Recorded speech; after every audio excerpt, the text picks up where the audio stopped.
Bonjour tout le monde, me voici aujourd'hui de nouveau avec Émilie. Bonjour. Tu es praticienne en réflexe archaïque. Aujourd'hui, on va continuer sur la motricité libre et on va apporter un point d'éclairage important, c'est l'attachement sécure. Émilie, on t'écoute. Oui, parce que la motricité libre, on peut dire ce qu'il faut faire, ce qu'il ne faut pas faire pour que votre enfant avance sur le plan moteur.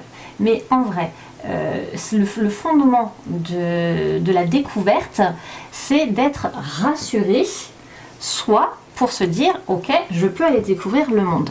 Donc, s'il y a vraiment un seul conseil à retenir, en vrai, c'est pas est-ce qu'il faut Youpala, pas Youpala, ceci, tapis de yoga, c'est est-ce que mon enfant, il est suffisamment rassuré, est-ce que j'ai mis tout en œuvre durant toute sa journée, et tous les jours, des choses qui vont faire qu'il a confiance en lui et qu'il soit sûr que je lui porte un intérêt.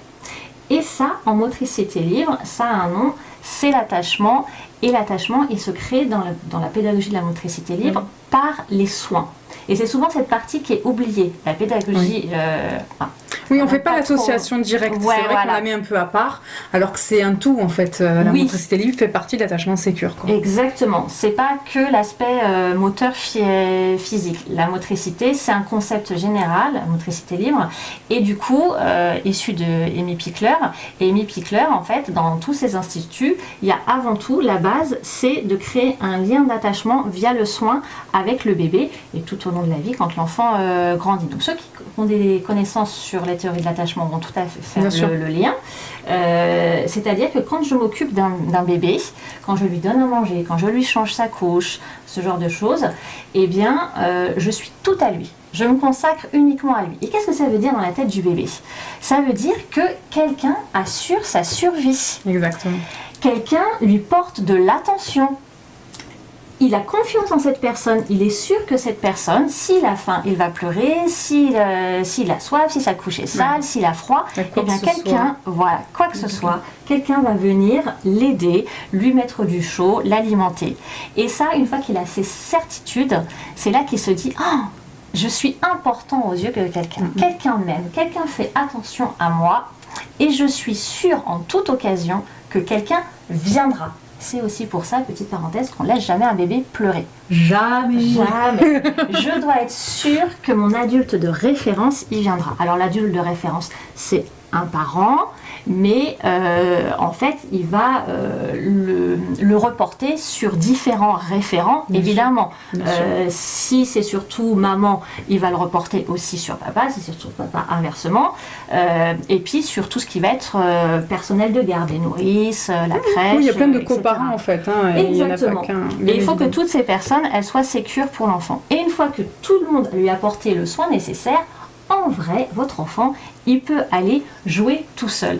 La vraie autonomie, c'est sur le temps d'éveil. En fin de compte, sur le temps d'éveil, on a juste installé l'environnement qu'il faut.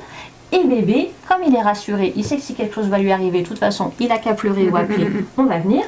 Lui, à ce moment-là, il découvre tout seul. Il va avoir envie d'aller découvrir tout seul, d'aller prendre le petit jouet qui est un petit peu plus loin et un peu plus loin. Et c'est comme ça que va se déclencher la motricité, en fait. Avant tout, parce qu'il se sent sécure. De sa zone de confort aussi. Donc, ça amène à une expérience très vaste. Oui. Très bien. Il y avait aussi un point important que tu voulais transmettre dans cette vidéo. Donc, on t'écoute. Oui. Alors, la motricité libre, évidemment, on va laisser le temps à l'enfant de découvrir par lui-même. Temps, ça ne veut pas dire non plus laisser vivre et attendre de façon passive. Des fois, les enfants, ils ont quand même besoin d'un petit coup de boost. S'ils ne trouvent pas exactement comment faire, rien n'empêche quand même de les accompagner et de leur donner des petits exercices de façon très douce et ludique. Mais le discours des fois de ce n'est pas grave, chaque enfant va à son rythme, attends encore un peu, ça va à l'encontre de la génétique. En fait, il y a une loi biologique qui s'appelle les périodes sensibles. Ceux qui font du Montessori, ça leur parlera, mais c'est avant tout une loi biologique. Les choses sont prévues pour se faire à un instant T. D'accord. Passer cette période, elles vont être plus compliquées à se mettre en œuvre, plus difficiles, voire pas du tout. Ouais. Mais le cerveau humain est relativement plastique, donc heureusement on arrive à récupérer plein de trucs. Donc pas de péril dans la demeure, mais notre objectif c'est de leur rendre la vie facile, bien sûr. Et donc de favoriser leur développement du cerveau puisqu'on a déjà expliqué que le développement du cerveau, il était complètement en lien avec les mouvements moteurs qu'on va faire petit. C'est ça qui va le structurer avant tout. D'accord. Alors, qu'est-ce qu'on fait quand on n'a pas les petits boosts, nous en tant que parents, on ne les connaît pas, ou on les a mis en place et ça n'a pas porté ses fruits?